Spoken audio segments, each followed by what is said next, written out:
Marvel studios जिसने बहुत सारे एक्टर्स का करियर बनाया है, कुछ एक का डुबाया है। पर मार्वल की कास्टिंग में कुछ एक्टर्स ऐसे थे जिनके साथ जुड़ी हुई थी कंट्रोवर्सीज, जिसमें से कुछ कंट्रोवर्सीज काफी लंबी चलती हैं, कुछ कोर्ट तक भी जाती है और कुछ फनी कंट्रोवर्सीज भी हैं। तो आज की वीडियो में मैं बात करने वाला हूं उन्हीं कंट्रोवर्सीज के बारे में। तो चलिए शुरू करते हैं। तो मार्वल स्टूडियोज की शुरुआत ही कंट्रोवर्सी से होती है जिसका नाम था RDJ।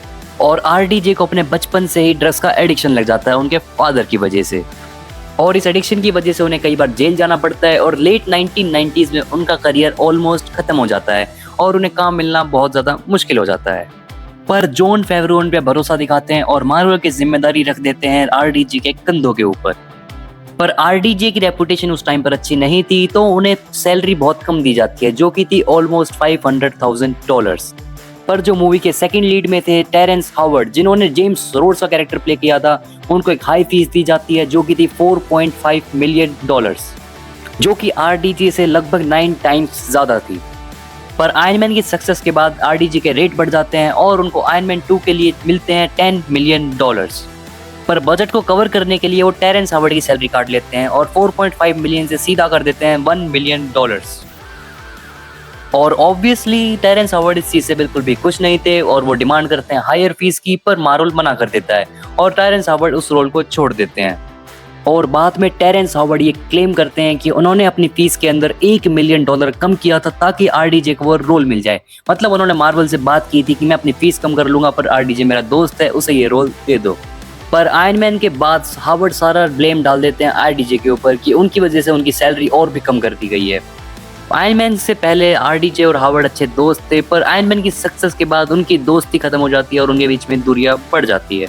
और अगले साल मार्वल स्टूडियोज का दूसरा प्रोजेक्ट आता है जिसका नाम था द इनक्रेडिबल हल्क, जिसकी मेन लीड में थे एडवर्ड नॉर्टन एज हल्क। और मूवी की शूटिंग के बीच में एडवर्ड नॉर्टन डिमांड रखते हैं कि मूवी के अंदर एक्टिंग, डायरेक्टिंग, स्क्रिप्टिंग सारा काम वो खुद करेंगे, बस मूवी के ऊपर पैसे नहीं लगाएंगे। फिर मूवी रिलीज होती है और ऑडियंस को हल्क का काफी ज्यादा पसंद आता है कैरेक्टर, पर क्रिटिक्स को लगता है कि मूवी के अंदर इमोशनल डेप्थ मिसिंग है और स्टोरी के ऊपर इतना अच्छा काम नहीं किया है, जिसकी वजह से मूवी थोड़ा अंडर परफॉर्म करती है। और एडवर्ड नॉर्टन के इस कंट्रोलिंग नेचर की वजह से मार्वल उन्हें फायर कर देता है और बाद में मार्क रफेलो को एज हल्क साइन करता है। फिर आता है साल 2015 जिसके अंदर मार्वल के अंदर 2 कंट्रोवर्सीज होती हैं जेरेमी रेनर के साथ।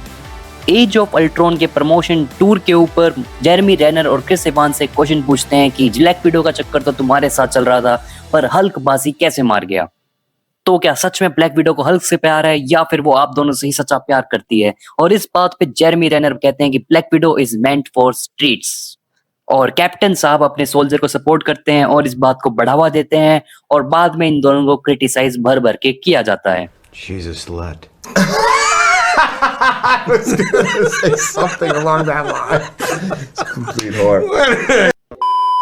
और अगले दिन इवांस और रेनर माफी मांगते हैं पब्लिकली और कहते हैं कि हम तो बस मजाक कर रहे थे, हमारा किसी को हर्ट करने का कोई इरादा नहीं था। और इतना कुछ कहने के बाद वो थोड़ा सस्ते में छूट जाते हैं। पर एक साल पीछे आए तो जेरेमी रेनर 2014 में शादी करते हैं सोनी पैचियो के साथ और उनकी एक न्यूबॉर्न डॉटर होती है जिसकी कस्टडी वो दोनों मिलकर संभाल रहे होते हैं। पर 2019 में 4 साल बाद सोनी जी डिमांड रखती हैं कोर्ट के अंदर कि अब उन्हें प्रॉपर कस्टडी चाहिए, क्योंकि जेरेमी रेनर एक अच्छे फादर नहीं है, वो ड्रग एडिक्ट हैं, अल्कोहल एडिक्ट हैं और बहुत ज़्यादा वायलेंस करते हैं। और भी जेरेमी रेनर की वाइफ ने बहुत सारे एलिगेशंस लगाए थे रेनर के ऊपर, कि जैसे कि उन्होंने एक बार कहा था कि जब उनकी बेटी सो रही थी तो रेनर एक रिवॉल्वर लेके आते हैं और उन्हें मारने की धमकी देते हैं और उन्हें डराने के लिए एक फायर सीलिंग के ऊपर करते हैं।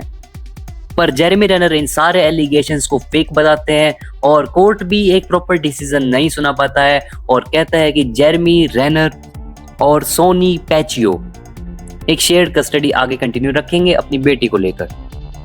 और जेरेमी रेनर के इस इमेज को बचाने का बहुत बड़ा हाथ था उनके फैंस का, उनकी पब्लिक इमेज का, जो कि शुरू दिन से अच्छी रही है।